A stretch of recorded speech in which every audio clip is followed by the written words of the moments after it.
Today I want to talk to you about there's a big change happening.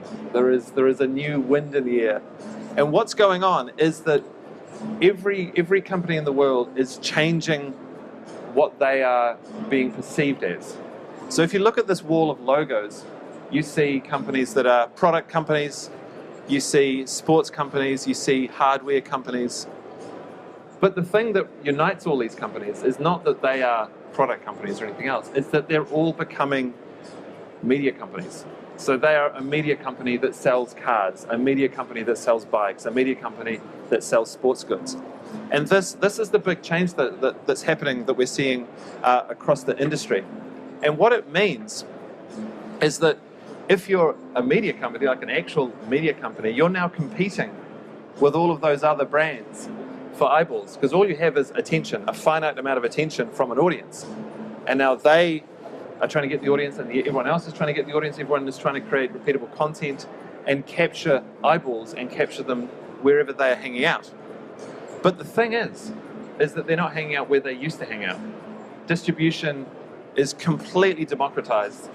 People can put anything anywhere. Like, we're shooting a daily vlog with that camera behind us, and we put that out on the internet every day. And we're now a media company that sells software, right? And it starts small, and you grow from there. So we're now competing with Netflix. Somebody will log into Netflix and watch a TV show, or they'll go into YouTube and watch our vlog. It's a finite amount of attention, and you either get it over here or you get it over here. But the huge difference, on top of the fact that everyone's becoming a media company, is that it is just mass consumption. So the consumption is going through the roof. People want to see a lot from every single company. So imagine you're following one company and they release a video every month. That's not a media company. That's not a thread. You can't follow the series. There's no story that you're going with. You're not building a rapport with them day after day. You see a piece of content and then you kind of forget about them, and you don't maybe watch the next one, and then the next one comes out and you didn't look at that, and then the viewership goes like this. So there's this idea that if there is mass consumption, then there has to be mass production. And the scary thing is that it's self-selection. It's not TV anymore, where it's on a TV, there's ad breaks, you're going to have a cup of tea, but you just watch. It's self-selection. It's on your phone. You go, this is boring, you throw it out, and you never see them again. So it's mass consumption, but it's self-selection. So the biggest thing that's happening in the changes in the grass is that you've got huge amounts more content needed to be produced, which means through the production of that content, you've got all these stakeholders. If you think about a marketing department in a brand, they have to put all that content through a review and approval process before it goes out. You have to do your legal, you have to do creative, you have to do all those things. And so the bottleneck has moved. It's now not hard to produce stuff. Andre right there is filming me on a camera we bought for $800. It's not hard to make the stuff. What's hard is to get it through the process of production and then distribution. The bottleneck has moved. It's not production anymore, it's review and approval. So you've got more stakeholders and you've got less time, because content has to be immediate. You have your hero content, which you might spend a couple of months making this very heroic brand-based content. It's almost like TV commercials, and then you go all the way down to hygiene content, which is being produced en masse, sometimes reacting to what's happening in the market. So if you react to something in the market and release it 2 weeks later, what's the point? So you've got speed. So the bottleneck has really moved. It's not hard to make it anymore. What's hard is to get it out through your company and out in front of an audience. And people have been burnt by having bad processes and having stuff that goes out that was not seen by the right person, not approved, and it's hurt their brand. I mean, just imagine, for example, if the Pepsi commercial that I think we've all seen, imagine if that had gone through a bit more of a rigorous review and approval by the company instead of where it went up, and you know, their share price went down because of a bad piece of content. So it's a serious thing. So when we look at the process of making content, you've got the creation side, so lots of companies, whether you're a media company all the way through to a production company or a marketing department or any of those people, it's being produced in a variety of ways. You're doing it in-house, you're hiring freelancers, you're hiring studios, you're doing all these things, many different ways of producing it. So you've got all these strands of different groups that are coming together to produce in one place, but it kind of didn't exist.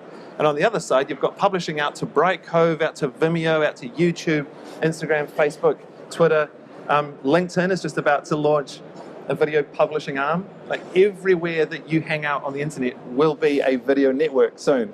And so it all has to go out the other side. So if you imagine the complexity of doing 1,000 videos a year, and they're published to 7 different platforms, and they have to go through 50 different people before they go out. And you try and think of, is that not a problem? Like, is that easy? That's what's slowing people down. If you think about brands competing with each other, and them trying to go, I'm a car company, I'm going to beat the other car company. They're going to beat the other car company by becoming a media company first. And the important thing about being a media company is not that you then just make tons of videos about your cars. It's not sales, it's not advertising. It's that you create repeatable, consumable, interesting, valuable content for your market, and it becomes your secondary product. So your primary product is a car. Your secondary product is your content machine about the joys of driving, the joys of movement, the joys of family, all the things that a car enables to happen. You create this world, it fills up with millions and millions of people, and who do you think they buy off? The company that didn't make the content or the company that made the content? Probably the car company that made the content. None of it is sales. And so when you think about this, you go, well, you're going to have to streamline this whole process. You're going to have to make it so that it's so easy and fast and fluid that all you're thinking about is the content, not the process of making the content and getting it out the door. I talk to so many companies who are spending all of their time now systemizing the process, so all they spend time with later is creative thoughts. Everything is mechanized. Every day it's exactly the same thing. The exact same person does the same thing, scheduled time, so that it allows this machinery, this network happens, and then on top of it, they're able to think creative thoughts all the way through. And so the art is coming through. Because if it's boring, no one's going to watch it. So this mess is replaced by what we're producing. We've produced a product called Whipster, which is a review and approval platform. It's in the cloud. All the content that you're producing while it's being produced is uploaded and shared with stakeholders in real time. And in real time, you're all able to jump in and comment on the content, frame accurate to each other. It's almost like a social network on top of a video, all the way through edit 1, edit 2, edit 7, edit 27. The highest I've ever seen on our platform was 79 versions of a video before it went out. And in the past, people were doing versions every 2 weeks, versions every 3 weeks. Now they're doing versions every half an hour, versions every 45 minutes. And they're iterating to the point where people go, I love it. And then they're just going, bang, publish. So we've got the collaboration, review and approval, the library of all the stuff you've ever made, and the publishing that goes out to Brightcove and others. So let's just look at a couple of companies that we've helped so far. So Shimano, I think we all know Shimano, big bike company. They are based in Japan and America. They used to make content with a 3-month review cycle. They'd make a version, send it to people in Japan and America, and 3 months would pass where there's emails, depression, loathing, self-hatred, and then at the end of it, they'd have this video that they all hated. Now, they use a systemized workflow, and in under a week, they've got up to version 5 and they've published it. Game changer. They couldn't even think video strategy before. They were just like, how do I get one video done every quarter? Now they're going, how do we turn ourselves into a media company because we want to kill the other bike company? Timing, really, really great customer of ours, huge media company.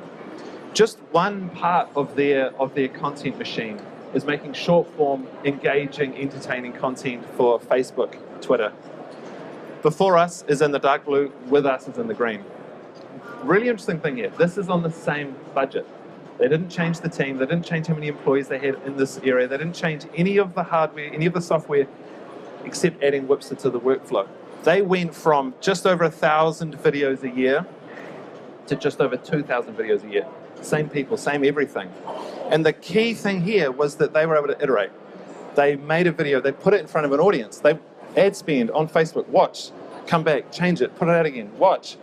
They would go 5, 6, 7 times in front of an audience, not just internal review, and then come back and change until it worked, and then they move on to the next one and the next one.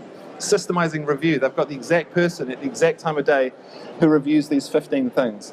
They've got the exact person who uploads the exact thing at the exact time. So all of it's mechanized through the software so that the creativity is what wins on top of it. So the key things that I want people to be thinking about is that right now, the change in the wind is that everyone has to be a content machine. And by the way of saying machine is that in the past, video was like nice to have. Yeah, we'd love to get a video person in my team. It sounds cool, but now that's not going to cut it anymore. If you're not turning your company, no matter what company you are, we've got a video production company here. I'm sure there's a media company here somewhere. There's probably a marketing department here somewhere. All of you are needing to turn into a content machine. Otherwise, your competitor will just obliterate you. I mean, imagine if there was I don't know. Imagine if it was a running race, and it was in the Olympics, and somehow they allowed bionic legs. Every other runner, except for you, had bionic legs and could run at 200k an hour, and you're in there going, far out. It's not going to work. So you have to be competitive. You have to turn yourself into a machine. And a really key thing is what I was talking about with timing, iterative process. You have to not just think, I make a video, we like it internally, we push it out there, bit of ad spend, let it die on the vine. You do it internally, internal review, push it out, watch what the audience does, all the analytics, playback, how far through do they watch it, do they share it, see what happened, change it, publish it again, change it, publish it again. It's not over when you click publish. That's actually step one. Used to be hard to produce. Now it is hard to get it out the door, iterate, and make it good. Because the only thing, you shouldn't care that you put a video out. You care that the outcome happened. You got 55 people to sign up to your webinar. You got 72 people to sign up to your SaaS product. Whatever it was, the outcome. Iterative process will get you there. And what this new workflow, this new way of working means that you are actually able to have quantity and quality. A quality review process gives quality to the product.